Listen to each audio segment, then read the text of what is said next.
നമ്മൾ വീട്ടിലല്ലേ, അതുകൊണ്ട് തന്നെ നമുക്കൊരു ഗെറ്റ് റെഡി വിത്ത് മീ ചെയ്ത് നോക്കിയാലോ? ക്യാമാണ്. ആദ്യം ഫേസ് വാഷ് ചെയ്തു, ബേസിക് ആയിട്ടൊരു മോയ്സ്ചറൈസിങ് ക്രീം ഇടുക. ഞാൻ എപ്പോഴും യൂസ് ചെയ്യുന്ന ഒലയുടെ ക്രീമാണ്, അതെനിക്ക് ഭയങ്കര ഇഷ്ടമാണ്. അതിൻ്റെ ഫിനിഷിംഗ് എന്ന് പറഞ്ഞാലും അത്യാവശ്യം അടിപൊളി തന്നെയാണ്. അപ്പം ഇതേ ഉള്ളൂ ബേസ്. ഇനി കണ്ണുകളെ മനോഹരമാക്കാം. മനോഹരമായ നയനങ്ങളാണല്ലോ ഏറ്റവും നല്ലത്. സോ അതുകൊണ്ട് നമുക്ക് ഈസി ആയിട്ടുള്ള വേയിൽ ഐലൈനർ അപ്ലൈ ചെയ്യാം. ഇത് ഞാൻ എപ്പോഴും അപ്ലൈ ചെയ്യുന്ന ഒരു സ്റ്റൈലാണ് കേട്ടോ. ഇതെനിക്കിഷ്ടമാണ്, ഏത് സ്റ്റൈലിൻ്റെ കൂടെയും ബ്ലെൻഡ് ആയിപ്പോവും. ഇനി മെയിനായിട്ടുള്ളൊരു സംഭവമാണ് ഹെയർ സ്റ്റൈൽ. ഞാൻ വളരെ പെട്ടെന്ന് ചെയ്യുന്ന സെൻട്രൽ പാർട്ടീഷനും പഫും കൂടെ ചേർന്ന് ഈ ഹെയർ സ്റ്റൈലാണ് എനിക്കിഷ്ടം. ഇതെന്ന് പറഞ്ഞാൽ പെട്ടെന്നൊരു പഴയ കാല റെട്രോ ലുക്ക് തരുകയും ചെയ്യും, പക്ഷേ എളുപ്പമാണ്. ഇനിയാണ് കോസ്റ്റ്യൂം. ഇത് അമ്മയുടെ സാരി കേട്ടോ, ജസ്റ്റ് നമുക്കൊന്ന് ഉടുത്ത് നോക്കാം. ഇനി വള വളരെ ഇമ്പോർട്ടൻ്റ് ആണല്ലോ. ബാംഗിൾസിനകത്ത് നമ്മൾ കുപ്പിവളയും ഞാൻ പെയർ ചെയ്തു, പിന്നെ ഒരു ആൻറ്റിക്കിൻ്റെ വളയും പെയർ ചെയ്തു. എന്താ ഇങ്ങനെ ഇരുന്നു.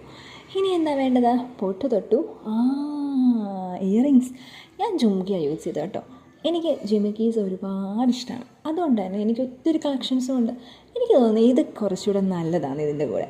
സോ ഇതായിരുന്നു നമ്മുടെ ഫൈനൽ ലുക്ക്.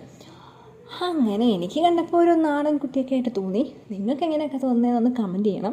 പിന്നെ ഇത് പെട്ടെന്നുള്ളൊരു ലുക്കായിരുന്നു കേട്ടോ. നമ്മൾ ചുമ്മാ ഇരുന്നപ്പോൾ ഞാൻ ഒരു get ready with me video എടുക്കാമെന്ന്. പക്ഷേ എന്തായാലും എനിക്കിത് ഇഷ്ടപ്പെട്ടു. അപ്പം നിങ്ങളുടെ കാര്യങ്ങൾ നിങ്ങൾ കമൻറ്റ് ചെയ്യുക. പിന്നെ ഇന്നത്തെ വീഡിയോ ഇത്രയേ ഉള്ളൂ. അപ്പോൾ നമുക്ക് വീണ്ടും അടുത്തൊരു വീഡിയോ ആയിട്ട് കാണാം. അതുവരെ ബൈ.